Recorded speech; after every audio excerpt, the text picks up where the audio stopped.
പത്തരമാറ്റ ഇത് നയനയുടെ പുതിയ ഭാവമാറ്റം. അതെ, നയന ഇപ്പോൾ ഭയങ്കര സ്ട്രോങ് ആയിട്ട് നിൽക്കുകയാട്ടോ. നയന ഇപ്പോൾ എന്തും നമ്മുടെ ആദർശിൻ്റെ അടുത്ത് തുറന്ന് പറയാൻ ഇപ്പോൾ ശ്രമിക്കുന്നൊക്കെയുണ്ട്. കാരണം എങ്ങനെയൊക്കെ ആവട്ടെ, എന്തൊക്കെ പ്രശ്നം വന്നാലും താൻ അത് ഭർത്താവിൻ്റെ ആദർശിൻ്റെ അടുത്ത് പറയും എന്നൊക്കെ ഇങ്ങനെ പറഞ്ഞുള്ള തീരുമാനം എടുക്കുന്നുണ്ട്. അപ്പം നമ്മുടെ നവ്യയുടെ കാര്യം പറയുന്നുണ്ട്. എന്നിട്ട് പറയുന്നുണ്ട്, നിങ്ങൾ വിശ്വസിച്ചാലും ശരി ഇല്ലെങ്കിലും ശരി, നിങ്ങൾക്ക് വേണമെങ്കിൽ പോയി അന്വേഷിക്കുന്ന പറഞ്ഞാട്ടോ നമ്മുടെ ആദർശിൻ്റെ അടുത്ത് എന്താ പറയുക നയന ഈ നവ്യയുടെ കുറേ ഫോട്ടോസൊക്കെ കൊടുക്കുന്നത്.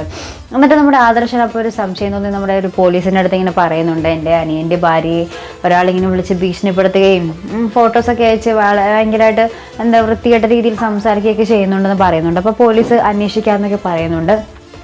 ശേഷം നമ്മുടെ അനിയും നന്ദുവും തമ്മിൽ സംസാരിക്കുന്നതായിട്ട് നമുക്ക് പ്രൊമോയിൽ കാണുവാൻ സാധിക്കുന്നു. അപ്പോൾ അനി ഇങ്ങനെ പറയുന്നുണ്ട്, നന്ദു പറ, അനാമികയുമായിട്ടുള്ള കല്യാണം എങ്ങനെ മുടക്കും, നന്ദു പറയുന്നത് പോലെ താൻ ചെയ്യാൻ.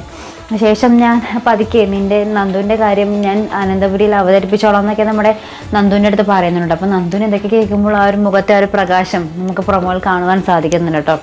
ശേഷം നമ്മുടെ നവ്യ ഇങ്ങനെ ആശ്വസിപ്പിക്കുന്ന രംഗമായിട്ട് നമുക്ക് കാണുവാൻ സാധിക്കുന്നത്. വേറെ ഒന്നുമല്ല, ഇനി ചേച്ചി ഒന്നുകൊണ്ടും പേടിക്കേണ്ട, നമ്മൾ അയാളുടെ കാര്യം എന്തായാലും സോൾവ് ചെയ്തിരിക്കും എന്നൊക്കെ പറഞ്ഞ് നമ്മുടെ നവ്യയ്ക്ക് ഇങ്ങനെ ഭയങ്കരമായിട്ട് ധൈര്യം കൊടുക്കുന്നുണ്ട് കേട്ടോ നയന.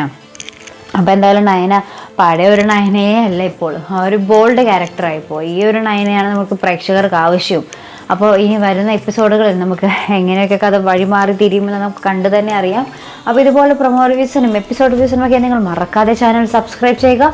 അടുത്തൊരു വീഡിയോയുമായി വരുന്നത് വരേക്കും ബൈ.